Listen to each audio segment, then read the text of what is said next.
Stop saying yes. These 3 simple words changed one man's entire life. But before he learned them, they almost destroyed him. Have you ever said yes when you wanted to say no? We all have. It seems harmless at first.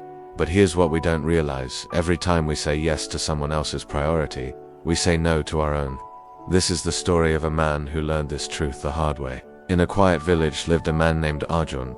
He was kind, hardworking, and always ready to help. If someone needed assistance, Arjun was there. If a neighbor asked for a favor, he never refused. People loved him. They called him generous. They called him selfless. But Arjun had one problem: he couldn't say no. When his friend asked him to help move furniture, Arjun said yes, even though he had his own work waiting. When his cousin needed money, Arjun gave it, even though his own savings were running low. When his boss asked him to work extra hours without pay, Arjun agreed, even though he was exhausted. "I'll do my own work later," he'd tell himself. "I'll save money next month. I'll rest when I have time." But later never came. Months turned into years. While his friends built their careers, Arjun remained in the same position. While others saved money and bought homes, Arjun's bank account stayed empty. While his family spent time together, Arjun was always busy helping someone else. His health suffered. His dreams faded. His own life stood still while everyone else moved forward. His wife grew concerned. "You need to stop," she said. "You're losing yourself." His mother worried. "When will you think about your own future?" she asked. But Arjun would smile and say, "How can I refuse when someone needs help? What kind of person would that make me?" One evening, after working 16 hours straight, 10 for his boss, 6 helping others, Arjun collapsed. He didn't pass out, but something inside him broke. He sat alone in his empty room and asked himself a question he'd been avoiding for years. When did I last do something for myself? He couldn't remember. The next morning, feeling lost and desperate, Arjun walked to the edge of the village where an old teacher lived. People said this teacher understood life's deepest questions. Arjun found him sitting under a tree, reading quietly.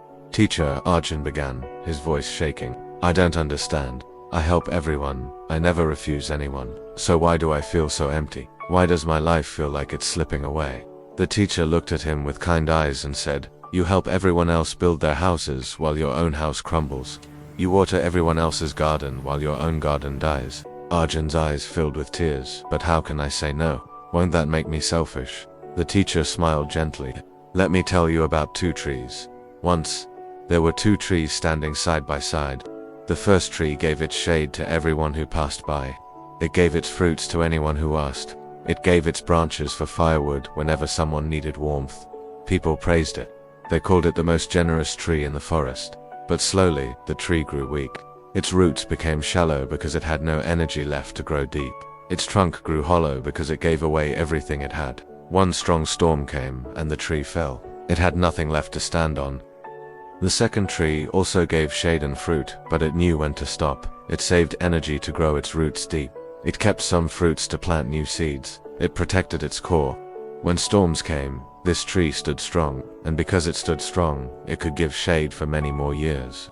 The first tree died being generous. The second tree lived being wise. The teacher paused and looked at Arjun. "Which tree do you want to be?" That night, Arjun couldn't sleep. The story played in his mind over and over. He realized something painful but true: by saying yes to everyone, he had said no to himself. His kindness had become his prison. The next morning, everything changed. When his friend called asking for help, Arjun said, "I can't today. I have my own priorities." It felt strange. It felt uncomfortable, but it also felt freeing. When his boss demanded unpaid overtime, Arjun said, "I'm happy to help during work hours, but my evenings belong to me." When his cousin asked for money again, Arjun said, "I care about you, but I need to rebuild my own savings first." At first, people were surprised. Some were even upset. But Arjun noticed something interesting. The people who truly cared about him understood, and the people who only wanted to use him slowly disappeared.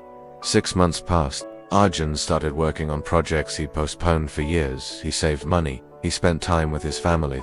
He took care of his health. Slowly, his life began to transform. He didn't become selfish. He still helped people, but now he helped from a place of strength, not exhaustion. He gave from abundance, not emptiness. People noticed. "You seem different," they said.